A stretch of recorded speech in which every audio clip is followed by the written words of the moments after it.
बिहार के junior doctors हड़ताल पर। हड़ताल का दूसरा दिन आज। स्टाइपेंड बढ़ाने की कर रहे मांग। मरीजों की बड़ी मुश्किलें।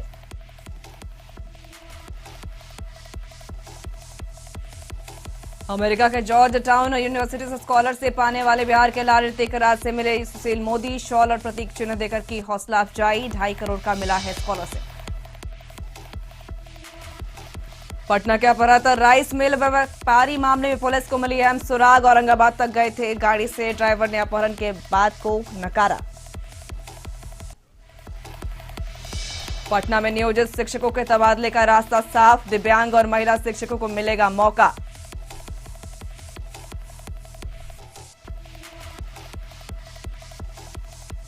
और अररिया के रामपुर में सांसद प्रदीप कुमार सिंह ने लगाई किसान चौपाल। कृषि विधायक की बारीकियों से दी जानकारी।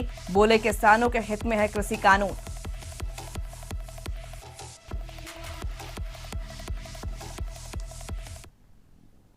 नमस्कार, हमार बिहार में आपका स्वागत है। मैं हूं आपके साथ साहिबा सिंह। खबरों की करेंगे शुरुआत। सबसे पहले बात करेंगे बड़ी खबर की। जमुई से बड़ी खबर, जो आपको कुख्यात नक्सली गिरफ्तार किया गया है और कुख्यात नक्सली को पुलिस ने गिरफ्तार किया। चौकीदार और एसपीओ सहित कई लोगों की हत्या में पुलिस को तलाश थी और चकाई पुलिस और सीआरपीएफ ने भिलवा घाटी पुलिस के सहयोग से चकाई थाना के क्षेत्र में बोंगी से गिरफ्तार किया।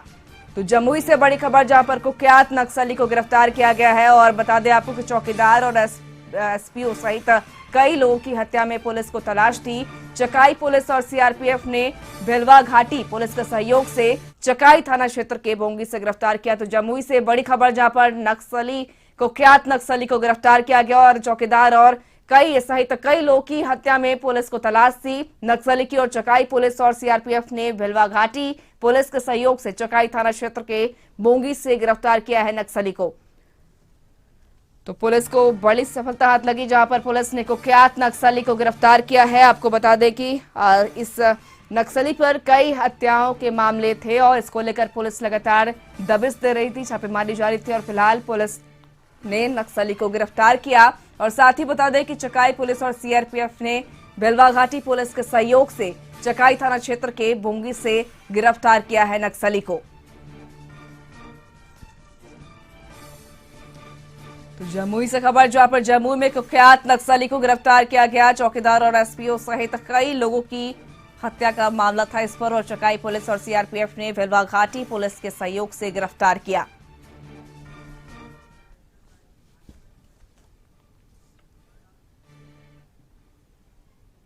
खबरों में आगे बढ़ेंगे, बात करेंगे जूनियर डॉक्टर्स की हड़ताल की। बिहार के सारे मेडिकल कॉलेज अस्पतालों के जूनियर डॉक्टर हड़ताल पर चले गए हैं। जूनियर डॉक्टरों ने ओपीडी, इमरजेंसी और वार्ड ड्यूटी का पूरी तरह से बहिष्कार किया है। बिहार में कुल 9 सरकारी मेडिकल कॉलेज अस्पताल हैं, जहां के जूनियर डॉक्टरों ने बुधवार की सुबह से अनिश्चितकालीन हड़ताल शुरू कर दी है। हालांकि जूनियर डॉक्टरों ने कोरोना मरीजों के इलाज की ड्यूटी को हड़ताल से बाहर रखा है। ये डॉक्टर छात्रवृत्ति को बढ़ोतरी की मांग को लेकर हड़ताल पर गए हैं। इन डॉक्टरों ने अनिश्चितकालीन हड़ताल के बाबत सिर्फ अपने अपने मेडिकल कॉलेजों के प्राचार्य और अधीक्षकों को मौखिक रूप से एक दिन पहले सूचना दी थी। स्वास्थ्य विभाग इस हड़ताल से पूरी तरह अनजान रहा। पूरे बिहार के जूनियर रेजिडेंट्स के कार्य बहिष्कार को रेजिडेंट डॉक्टर एसोसिएशन ने भी समर्थन दिया है। तो इस पर अधिक जानकारी के साथ हमारे साथ जुड़ चुके हैं हमारे संवाददाता मिसाल। बिहार के सारे मेडिकल कॉलेज और अस्पतालों के जूनियर डॉक्टर हड़ताल पर हैं। आज हड़ताल का दूसरा दिन। किस तरीके से स्वास्थ्य व्यवस्थाएं देखने को मिली आपको अस्पतालों में? किस तरीके से मरीजों को परेशानी हो रही है? बात है, जब भी जूनियर डॉक्टर हड़ताल पर जाते हैं, सबसे ज्यादा अगर परेशानी किसी ने वो झेलनी पड़ती है तो वो आम जनता है, जो अस्पतालों में जो है अपने परिजनों के इलाज के लिए आए हुए हैं। तो ऐसे में अगर सिर्फ पटना के पीएमसीएच की करें तो यहाँ पर भी स्थिति जो है फिलहाल अच्छी नहीं है। हालांकि सीनियर जो डॉक्टर हैं वो इलाज कर रहे हैं, लेकिन जूनियर डॉक्टरों के नहीं होने की वजह से, क्योंकि एक अगर कहा जाए तो एक बड़ा तबका जो है डॉक्टर्स का, जूनियर डॉक्टर जो वही अस्पताल की रीढ़ होते हैं, वही तमाम मरीजों को देखते हैं, इलाज करते हैं। तो इनके हड़ताल पे चले जाने से स्थिति तो फिलहाल जो है वो परेशानी वाली बनी हुई है। हालांकि पीएमसीएच के जो अधीक्षक है उनके तरफ से कहना है कि सीनियर डॉक्टर के भरोसे जो है किसी तरह जो है इलाज वो लोगों का कर रहे हैं और जूनियर डॉक्टर से भी लगातार मांग की जा रही है कि वो हड़ताल अपनी तोड़ दे। लेकिन जूनियर डॉक्टर का भी अपनी तरफ से साफ तौर से कहना है कि जब तक उनके स्टाइपेंड बढ़ाने की जो मांग है सरकार उसको पूरी नहीं करती है, वो हड़ताल से वापस नहीं आने वाले हैं और इनको समर्थन जो है सीनियर रेजिडेंट डॉक्टर्स जो है उन्होंने भी समर्थन किया है। एम्स के जो तमाम सीनियर डॉक्टर उन्होंने भी मौखिक समर्थन इनका कर दिया है। तो धीरे धीरे जो है इनके समर्थन में भी अलग अलग संगठन है वो भी आने लगे हैं, डॉक्टर्स भी आने लगे हैं और स्थिति आने वाले समय में और भी परेशानी वाली बन सकती है अगर गवर्नमेंट, बिहार सरकार, स्वास्थ्य विभाग इसमें अगर कुछ वार्ता नहीं करती है, पहल नहीं करती। क्योंकि अभी तक जूनियर डॉक्टर जो हमारी बातचीत हुई उनमें उनका साफ तौर से कहना है कि अभी तक कोई भी वार्ता के लिए आगे नहीं आया है। सिर्फ आश्वासन दिया गया था कुछ दिन पहले कि इनकी जो मांगे हैं वो जल्द से जल्द पूरी कर दी जाएंगी, लेकिन लिखित में ना कोई आश्वासन दिया जा रहा है, ना कोई तय सीमा बताई जा रही है। इसे लेकर के जूनियर डॉक्टर में काफी ज्यादा आक्रोश है और ये हड़ताल का दूसरा दिन है। जैसे जैसे समय की अवधि जो है वो बढ़ेगी वैसे वैसे मरीजों को परेशानी जो है वो बढ़ने वाली है और आने वाले दिनों में अगर जल्द सरकार या स्वास्थ्य विभाग जो है इनसे वार्ता करके पूरे मामले को निपटाने में सक्षम नहीं हो पाता है तो आने वाले समय में स्थिति और भी भयावह हो सकती है। क्योंकि दूर दूर से लोग आते हैं। अगर पीएमसीएच की बात करें या बिहार के अन्य अस्पतालों की बात करें, सरकारी जो अस्पताल हैं तो उसमें बड़ी संख्या में मरीज आते हैं और उनके परिजनों को जो परेशानी झेलनी पड़ रही है वो फिलहाल किसी छुपी हुई नहीं है। हालात पीएमसीएच में भी बदतर है, हालात अन्य मेडिकल जो कॉलेज है, सरकारी मेडिकल संस्थान जो है उसमें भी हालात जो है फिलहाल अब बदतर होते जा रहे हैं। लेकिन अगर आजकल में अगर हड़ताल को वापस वार्ता के जरिए नहीं बुलाया जाता है तो स्थिति और भी भयावह हो सकती है आने वाले समय में। तो देखना होगा स्वास्थ्य विभाग को कि इनकी मांगों को लेकर किस तरह से वार्ता की जाती है, क्या कुछ आश्वासन दिया जाता है और स्टाइपेंड की जो मांग की जा रही है। क्योंकि देखिए इस बार इनकी मांगे काफी अलग है। हर दफा सुरक्षा को लेके या किसी तरह की कोई घटना घट जाती थी तब जूनियर डॉक्टर हड़ताल पे जाते थे, सुरक्षा की मांग करते थे और अन्य कई तरह के मेडिकल प्रोटेक्शन एक्ट की मांग की जाती थी। लेकिन इस बार इनकी मांगे बिल्कुल अलग है। स्टाइपेंड की बढ़ाने की मांग की जा रही है और जाहिर सी बात है इन मांगों को लेकर जो तमाम जूनियर डॉक्टर पूरी तरह से एकजुट नजर आ रहे हैं और इनके समर्थन में जूनियर डॉक्टर भी अब खड़े नजर आ रहे हैं। जी मिसाल एक और बार जिस प्रकार से आज हड़ताल का दूसरा दिन है, आज जूनियर डॉक्टर दूसरे दिन हड़ताल पर हैं, कई ऑपरेशन भी पहले से तिथि निर्धारित की गई होगी, उसको लेकर क्या ऑपरेशंस को टाल दिए गए हैं, स्वास्थ्य व्यवस्थाओं पर कैसा असर पड़ रहा है? देखिए मैंने पहले भी बताया कि सीनियर डॉक्टर जो हैं अभी वो काम कर रहे हैं और इमरजेंसी को बाधित नहीं किया गया है, ना ही कोविड से रिलेटेड जो भी मरीज आ रहे हैं जो इलाज है उनको जूनियर डॉक्टर की तरफ से बाधित किया गया। यहाँ पे सिर्फ ओपीडी को बाधित किया गया है, लेकिन ओपीडी में भी जो सीनियर डॉक्टर हैं वो मरीजों को देख रहे हैं। जिस तरीके से मरीजों को पूरे अस्पताल को जिस तरीके से बंद किया जा सकता था उस तरीके से जूनियर डॉक्टर ने बंद नहीं किया है, लेकिन इनके नहीं रहने थे क्योंकि जो भी मरीज आते हैं सीनियर डॉक्टर तो उन्हें देख के चले जाते हैं, लेकिन उनके सारी इलाज की व्यवस्था जो है जूनियर डॉक्टर के जिम्मे होती है, कंधे पे होती है। लेकिन उनके नहीं रहने से तो जाहिर सी बात है कि परेशानी तो होगी। और जहां तक ऑपरेशन की बात हुई तो हाँ कई ऑपरेशन चले हैं, लेकिन ऐसा नहीं है कि ऑपरेशन बिल्कुल नहीं हो रहे हैं। कोशिश यही की जा रही है कि जो भी सीरियस पेशेंट है, सीरियस मरीज है उनका ऑपरेशन तय समय पे किया जा सके। और इसको लेकर जूनियर डॉक्टर ने अपनी तरफ से कहा है कि ऐसे सिचुएशन में वो मरीजों के लिए बाधक नहीं बनेंगे, वो किसी तरह की परेशानी खड़ी नहीं होने देना चाहेंगे। तो जाहिर सी बात है किसी तरीके से जो है अस्पताल प्रशासन जो चीजों को सुचारू रूप से चलाने की कोशिश कर रहा है, लेकिन जाहिर सी बात है कि अगर जूनियर डॉक्टर नहीं होंगे तो इलाज बिल्कुल नहीं हो सकेगा और परेशानी ऐसे ही बनी रहेगी। बिल्कुल मिसाल, बहुत बहुत शुक्रिया तमाम जानकारी के लिए। तो आपको बता दें कि जूनियर डॉक्टर्स हड़ताल पर हैं, इसको लेकर काफी परेशानियां हो रही हैं और खासकर मरीजों को जो ओपीडी के लिए पहुंचते हैं, लेकिन ओपीडी सेवा और इमरजेंसी सेवा पूरी तरीके से बहिष्कार कर दिया जूनियर डॉक्टरों ने कार्य करने से। और फिलहाल देखना होगी कब तक उनकी मांगों को सुना जाता है, कब तक उनकी मांगों पर फैसला लिया जाता है। फिलहाल खबरों में आगे बढ़ेंगे। राज्यपाल फागू चौहान पटना के शेखपुरा स्थित आईजीआईएमएस संस्थान पहुंचे। राज्यपाल के पहुंचने को लेकर आईजीआईएमएस में सुरक्षा कड़ी की गई थी। राज्यपाल का संस्थान के निदेशक के नेतृत्व में डॉक्टरों की एक विशेष टीम ने स्वास्थ्य जांच किया है। महामहिम लगभग 1.5 घंटे तक रहे और इस दौरान महामहिम का स्वास्थ्य जांच किया गया और संस्था के बारे में भी महामहिम को जानकारी दी गई।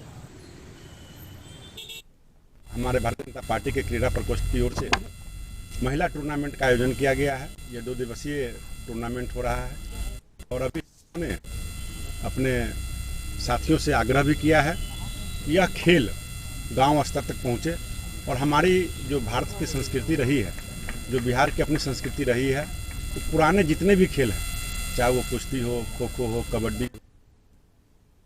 25 दिसंबर को पूर्व प्रधानमंत्री भारत रत्न दिवंगत अटल बिहारी वाजपेयी की जयंती के अवसर पर पटना के ऊर्जा स्टेडियम में 2 दिवसीय महिला क्रिकेट टूर्नामेंट का आयोजन किया जा रहा है। टूर्नामेंट का उद्घाटन बिहार विधानसभा के अध्यक्ष विजय सिंह ने किया। इस मौके पर बिहार सरकार के मंत्री रामसूरत राय और सांसद मौजूद रहे। और साथ ही बता दें कि इस मौके पर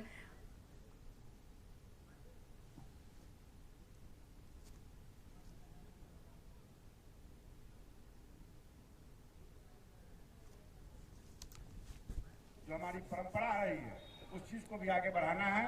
और मैं अपने प्रदेश के कार्यक्रम को किया जाए। भारतीय जनता पार्टी के क्रीड़ा प्रकोष्ठ की ओर से महिला टूर्नामेंट का आयोजन किया गया है। ये 2 दिवसीय टूर्नामेंट हो रहा है और अभी हम लोगों ने अपने साथियों से आग्रह भी किया है कि यह खेल गांव स्तर तक पहुंचे और हमारी जो भारत की संस्कृति रही है, जो बिहार की अपनी संस्कृति रही है, तो पुराने जितने भी खेल हैं, चाहे वो कुश्ती हो, खो खो हो, कबड्डी हो, अनेक प्रकार के जो पौराणिक खेले हैं उसको भी साथ साथ में हम लोग ताज़ा करें। अपने नए पीढ़ियों को ये बताने की आवश्यकता है कि हमारे पहले पूर्वज इस खेल को भी खेल करके स्वस्थ रहा करते थे।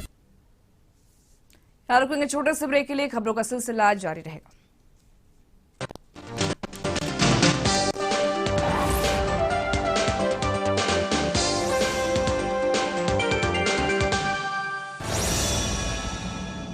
ब्रेक के बाद एक बार फिर से आपका स्वागत है। बढ़ेंगे अगली खबर की ओर बात करेंगे। पटना में नियोजित शिक्षकों का तबादला का रास्ता साफ हो चुका है और दिव्यांग और महिला शिक्षकों को मौका मिलेगा।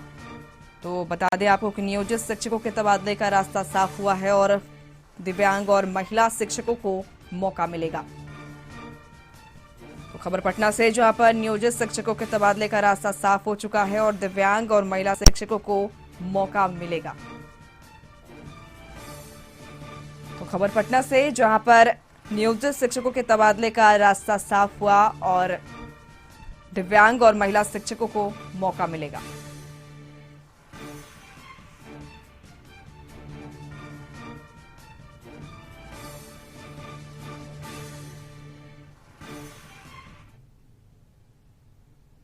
खबरों में आगे बढ़ेंगे, बात करेंगे किशनगंज में गुप्त सूचना के आधार पर छापेमारी कर किशनगंज अनुमंडल पदाधिकारी शहनवाज अहमद नियाजी ने अवैध बालू से लदी ओवरलोडेड 4 ट्रकों को जब्त किया है। वहीं ट्रक चालक और खलासी अधिकारी को देखते ही ट्रक छोड़कर मौके से फरार हो गया। अनुमंडल पदाधिकारी ने बताया कि सूचना मिली थी कि अवैध तरीके से ओवरलोडेड बालुओं को ट्रकों में लाद कर चोरी छुपे ले जाया जा रहा था। छापेमारी के क्रम में 4 ट्रकों को पकड़ लिया गया है। उन्होंने कहा कि सरकार के गाइडलाइन के मुताबिक किसी भी कीमत पर ओवरलोडेड वाहनों को चलने नहीं दिया जाएगा। उन्होंने कहा कि सभी जब्त ट्रकों पर परिवहन एक्ट के तहत कार्रवाई की जाएगी।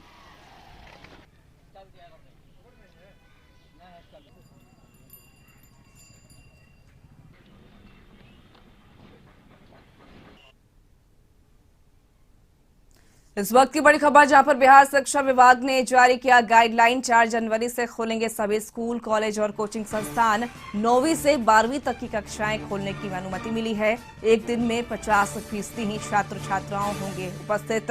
डिजिटल थर्मोमीटर और सैनिटाइजर की व्यवस्था की जाएगी। कोचिंग संस्थान से आने से पहले माता पिता की सहमति जरूरी है।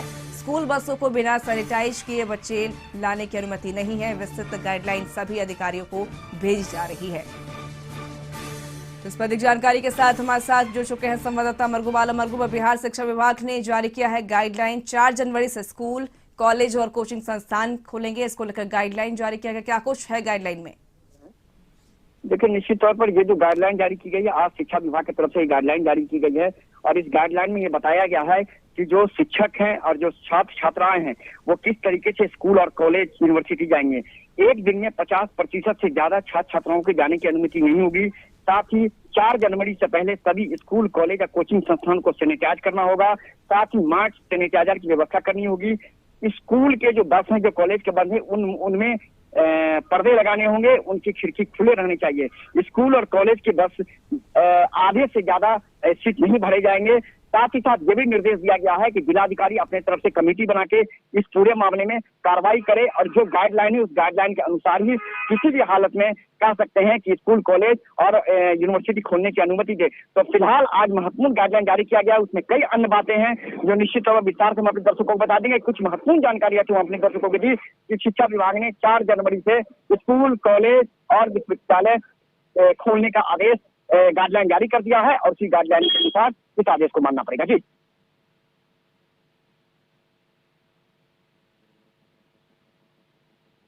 स्कूल, कोचिंग खोलने वाले हैं, इसको लेकर बिहार स्वास्थ्य विभाग ने गाइडलाइन जारी किया है। गाइडलाइन में कई चीजें साफ तौर से कही गई हैं कि स्कूल बस को और स्कूल को सैनिटाइज किया जाएगा खोलने से पहले, और साथ ही स्कूल जाने और कोचिंग संस्थान जाने को लेकर अपने अपने अभिभावक से परमिशन भी लेना होगा। फिलहाल खबरों में आगे बढ़ेंगे, बात करेंगे 7 निश्चय योजना में भ्रष्टाचार का मामला थमने का नाम नहीं ले रहा। ताजा मामला सहरसा जिले के बनमाई ठारी प्रखंड के सहूरिया पंचायत वार्ड नंबर 14 तरहा टोला का है, जहां तकरीबन 9 लाख की लागत से 7 निश्चय योजना के तहत पीसीसी सड़क बनाया गया था, जो 6 माह के भीतर ही नवनिर्मित पीसीसी सड़क पूरी तरह से टूटकर ध्वस्त हो चुका है। आपको बता दें कि सड़क निर्माण के दौरान सभी नियमों को ताक पर रखकर निर्धारित एस्टीमेट में से हटकर पीसीसी सड़क का निर्माण किया गया था, और गुणवत्तापूर्ण कार्य नहीं होने के कारण 6 माह के भीतर ही बनाए गए नवनिर्मित पीसीसी सड़क पूरी तरह से टूटकर ध्वस्त हो गया। और इतना ही नहीं, सड़क निर्माण के दौरान अधिकारी स्थल पर देखने तक के लिए नहीं आए, जिस कारण ठेकेदार के द्वारा धड़ल्ले से घटिया सामग्री उपयोग कर जैसे तैसे सड़क निर्माण कार्य पूरा कर चलते बने।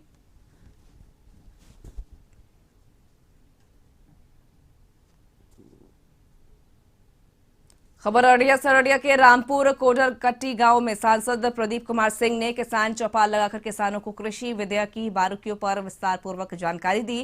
किसानों को संबोधित करते हुए सांसद ने कहा कि प्रधानमंत्री नरेंद्र मोदी के नेतृत्व में केंद्र सरकार ने कृषि विधेयक किसानों के हितों की रक्षा के लिए पारित किए हैं। नए कृषि विधेयक से अब किसान पूरे भारत में अपनी फसल कहीं भी बेच सकता है, जहां उसे अच्छे दाम मिलेंगे। किसानों के लिए विकल्प मिलने और बिचौलियों से आजादी मिलने से उनकी आर्थिक उन्नति के द्वार तेजी से खुलेंगे।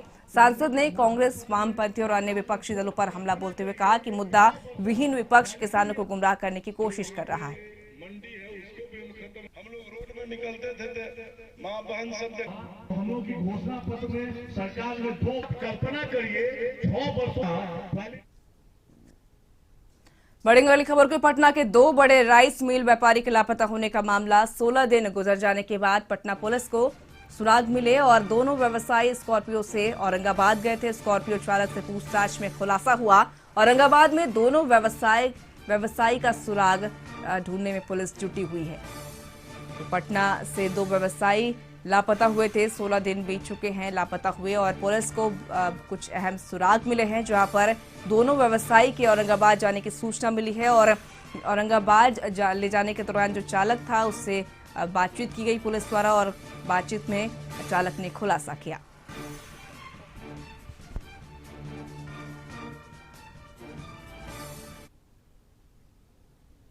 खबर मधुबनी से। मधुबनी के NH 57 पर दर्दनाक हादसा हुआ। फुलपरास थाना क्षेत्र में लोहिया चौक पर अहले सुबह घने कोहरे के कारण दर्जन भर तेज रफ्तार वाहन टकरा गए, जिसमें एक बस से टकराकर एक ट्रक एक दुकान में जा घुसी, जिसमें 2 लोगों की घटना से पड़ी मौत हो गई और आधा दर्जन लोग घायल हो गए। इसके बाद चीख पुकार और कोहराम मच गया। घटना के बाद लोगों ने मुआवजा की मांग को लेकर चौक को जाम किया और सूचना पाकर आलाधिकारी पहुंचकर शव को पोस्टमार्टम के लिए भेजकर जाम खत्म कराने में जुटे हैं।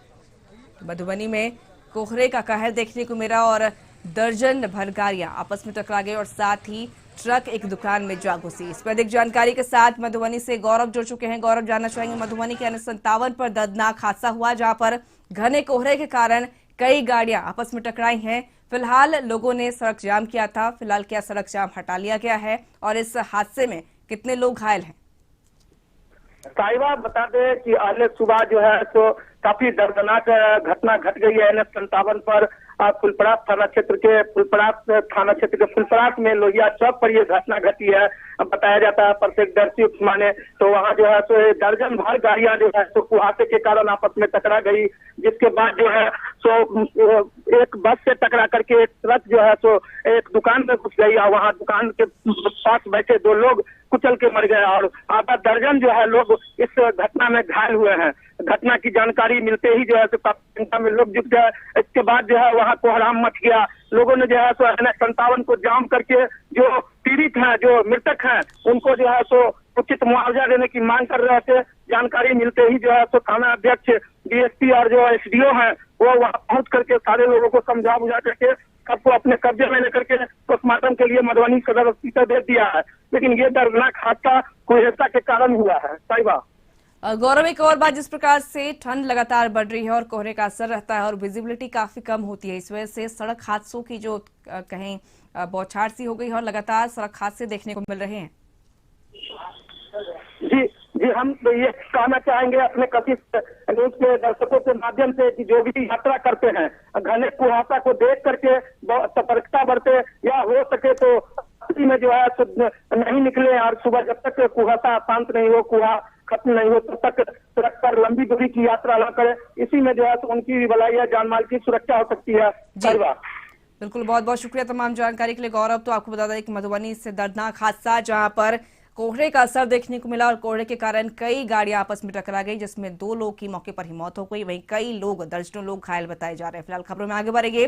पूरे बिहार में ठंड और कोहरे की वजह से लगभग कई ट्रेनें लेट से चलने की सूचना के बाद रेल प्रशासन हरकत में आई और दानापुर डीआरएम सुनील कुमार के अनुसार लगभग 250 ट्रेनों में एंटी फॉग डिवाइस मशीन दिया गया है ताकि सभी ट्रेनों को कोहरे से लेट न हो। यह मशीन ट्रेन में लोको पायलट को आगे आने वाले सिग्नल और प्लेटफॉर्म की जानकारी स्क्रीन पर लिखकर दिखाएगी, साथ ही वॉइस रिकॉर्ड में भी सुनाएगी। Anti fog device machine railway के लोको पायलट को सूचना देगी कि आगे कितनी दूरी पर कौन सी सिग्नल और कौन सी प्लेटफॉर्म आने वाली है, जिससे लोको पायलट अपनी ट्रेन पर काबू कर पाएंगे और आगे प्लेटफॉर्म पर आसानी से उन्हें रोकने में सुविधा प्रदान होगी। साथ ही यात्रियों को चढ़ने और उतरने के लिए भी यह मील का पत्थर साबित होगा।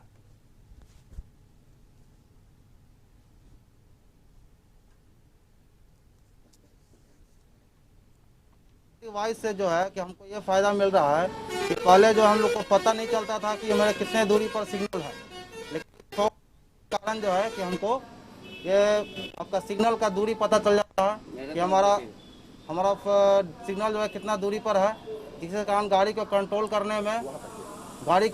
करने में हमको काफ़ी सुविधा होता है। ऐसे जो है कि गाड़ी का जो विलम्ब होता है उसको विलम्ब होने में हमको सहायता मिलता है कि गाड़ी विलम्ब ना हो। खबर गया से गया में आगामी 25 दिसंबर से गया एयरपोर्ट से मुंबई के लिए इंडिगो की सीधी उड़ानें शुरू हो रही हैं। इससे शुरू हो जाने से तीर्थयात्री और पर्यटकों के साथ ही स्थानीय व्यवसायियों को काफी लाभ होगा। यहां से मुंबई की यात्रा करने वाले लोगों को क्या दिल्ली जाने की बाध्यता खत्म होगी और इससे उन्हें समय और पैसे दोनों की बचत होगी। इसके साथ ही इंडिगो ने कोलकाता और बेंगलोर के लिए फ्लाइट संचालन की अनुमति पहले से ही ले रखी है और एयर इंडिया की कोलकाता, गया, बनारस और दिल्ली की सेवा भी फिर से बहाल होने की संभावना है। एयरपोर्ट अथॉरिटी ने अभिनेता अली खान को गेस्ट ऑफ ऑनर के रूप में बुलाया है। तो बता दें आपको कि गया शहर में अभिनेता अली खान को गेस्ट ऑफ ऑनर बनाया गया है, जहां पर गया से मुंबई के लिए इंडिगो की सीधी उड़ानें शुरू होगी कल से और अभिनेता Ali Khan guest of honour बने हैं।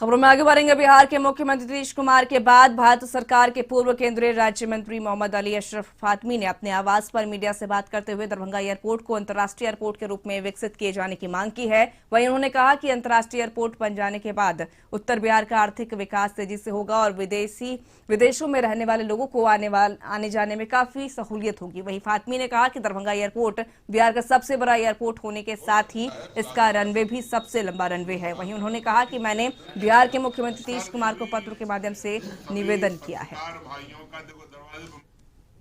उठाते थे पटना एयरपोर्ट उतर के 4.5 घंटा 5 घंटा लगता था, इतना टायरिंग होता था, उससे अब हम लोग को छुटकारा मिला। लेकिन मैंने मांग रखी है कि ये बिहार का सबसे बड़ा एयरपोर्ट है और रनवे के हिसाब से भी सबसे बड़ा है, सबसे लंबा रनवे है दरभंगा के पास। तो मैंने निवेदन किया है मुख्यमंत्री जी से भी और लेटर भी लिखा था मैंने कि इसे इंटरनेशनल एयरपोर्ट बनाया जाए और इससे बड़ा फायदा ये होगा कि ये रामायण सर्किट में भी आता है। यहाँ से सीतामढ़ी की दूरी बहुत नजदीक है। खबर सीतामढ़ी से। सीतामढ़ी जिला मुख्यालय स्थित जिला स्वास्थ्य समिति के सभागार में centre for advocacy and research की ओर से मीडिया वर्कशॉप आयोजित की गई। इस वर्कशॉप में सिविल सर्जन राकेश चंद्र सहाय ने कोविड-19 के टीकाकरण को लेकर जानकारी दी है और कहा कि हमने कोविड के लिए स्वास्थ्य संरचना तैयार करने में काफी मेहनत की है। अब बारी है कोविड टीकाकरण की, जिसे जनवरी में दिया जा सकता है। वैक्सीनेशन के लिए जिला पूरी तरह से तैयार है। टीका देने के लिए एएनएम स्वास्थ्य कर्मियों को चयन किया गया है। मौके पर जिला प्रतिरक्षण पदाधिकारी डॉक्टर ए.के. झा ने कहा कि कोविड का वैक्सीन 3 चरणों में होगा। पहले चरण में सरकारी और निजी के 1,18,000 कर्मियों को टीका दिया जाएगा। दूसरे चरण में केंद्र और राज्य के कर्मियों को और तीसरे चरण में 50 और उससे भी कम उम्र के लोगों को दिया जाएगा। अब तक हम लोग लगभग 4 लाख जांच कर चुके हैं और उसमें से 99% रिकवरी रेट है, जो कि एक बहुत ही अच्छी बात है। और हमारा पॉजिटिविटी रेट 1 से भी कम की ओर जा रहा है। और वैक्सीनेशन और साथ ही साथ awareness as well as precaution लेते हुए हम लोग कोविड को मात देने के लिए पूरी तरह तैयार। खगड़िया के गोगुड़ी थाना इलाके में अज्ञात बदमाशों ने गोली मारकर एक युवती की हत्या कर दी है। बदमाशों ने लड़की को 5 गोली मारा, जिससे युवती ने मौके पर ही दम तोड़ दिया। बदमाशों ने वारदात को तब अंजाम दिया जब युवती अपनी बड़ी बहन के ससुराल से अपने घर आ रही थी। घटना की वजह बहनोई के साथ अवैध संबंध होना बताया जा रहा है।